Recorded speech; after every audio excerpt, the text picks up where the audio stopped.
This is the 8-hour workday with Rex Haymarket, where every crisis somehow becomes your bill and their bonus.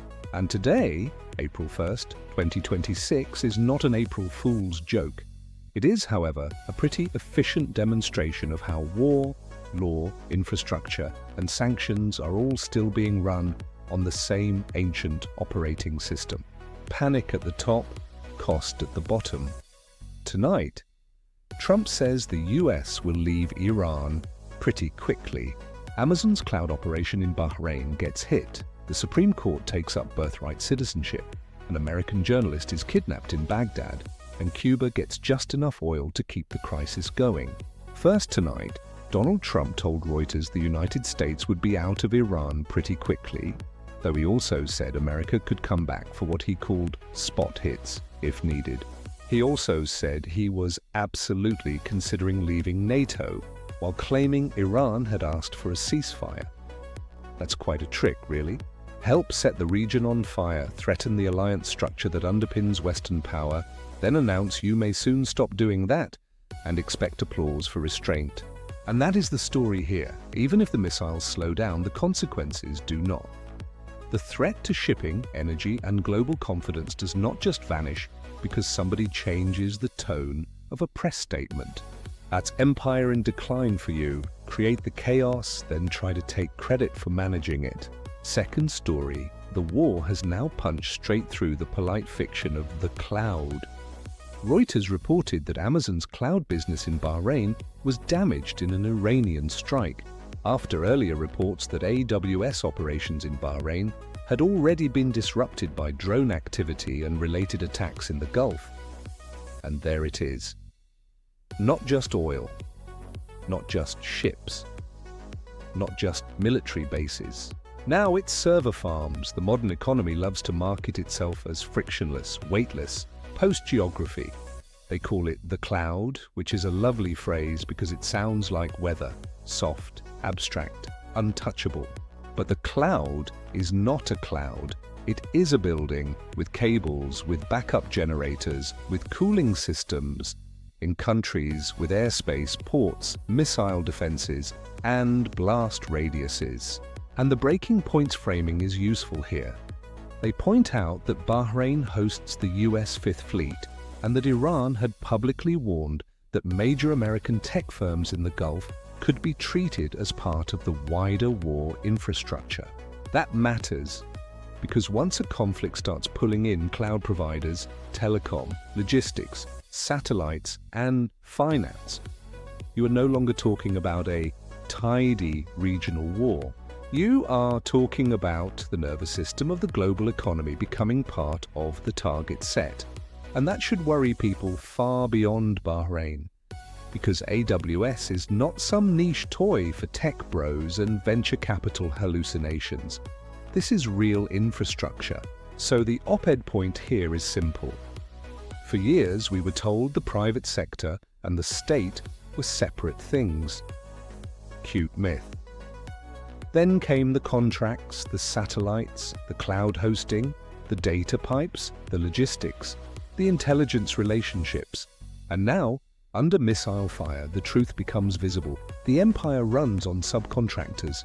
The cloud, as it turns out, is just somebody else's warehouse in a war zone.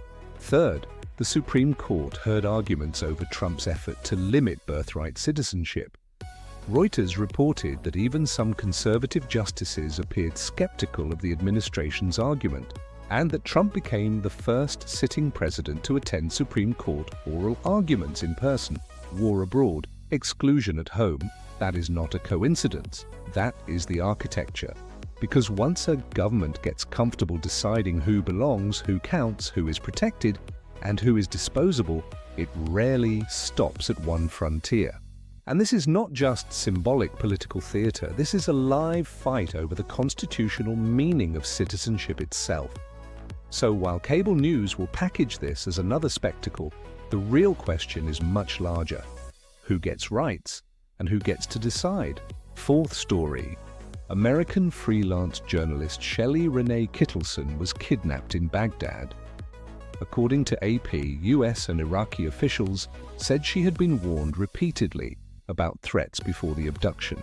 One suspect was arrested after a chase and crash, but she is still believed to be held in Baghdad.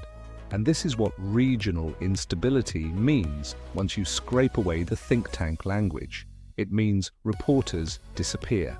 It means militias, states, intelligence services, and armed groups with overlapping loyalties all operate in the same fog, and ordinary people, including journalists, get swallowed by it. AP's profile of Kittleson makes another point worth holding on to. She was the kind of reporter who kept taking difficult, low-budget assignments in places many others avoided, which is to say, the people most committed to documenting the consequences of power are often the least protected from it. War eats truth first, and then it comes for everyone else. And fifth, a Russian tanker carrying roughly 700,000 barrels of oil reached Cuba, the first significant shipment in months, while the island remains trapped in a severe energy crisis. Reuters reported the cargo was allowed through for humanitarian reasons despite tighter US pressure on oil shipments. So there's your humanitarianism apparently. Keep the pressure, keep the shortages, keep the leverage, then allow just enough fuel through to say you're not heartless. That is not mercy. That is cruelty with an exceptions policy. And that is how sanctions really work. They do not just operate at the level of governments and flags. They operate at the level of kitchens, buses, medicine, electricity, and whether ordinary people can get through the week. So yes, the tanker matters, but the wider logic remains the same. Managed scarcity dressed up as moral seriousness. So that was April 1st, 2026, a president trying to narrate his way out of a war he still wants credit for. A cloud empire discovering that digital still means physical.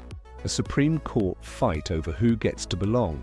A journalist vanished into militia country, and Cuba receiving just enough fuel to keep the crisis alive without making it disappear. And my little op-ed tonight is this. We are constantly told these systems are complicated, strategic, adult, necessary. But strip away the branding and they are still quite primitive. Violence abroad, scarcity below, legal exclusion at home, a hostage-taking regional order, and a sanctions regime dressed up as responsibility. Then the market bounces, the spokespeople grin, and everyone is told the adults are back in charge. Back in charge of what exactly? This has been the 8-hour workday with Rex Haymarket. Like, subscribe. And don't let them narrate the world for you. Mind the static. Mind the spin. And mind who profits.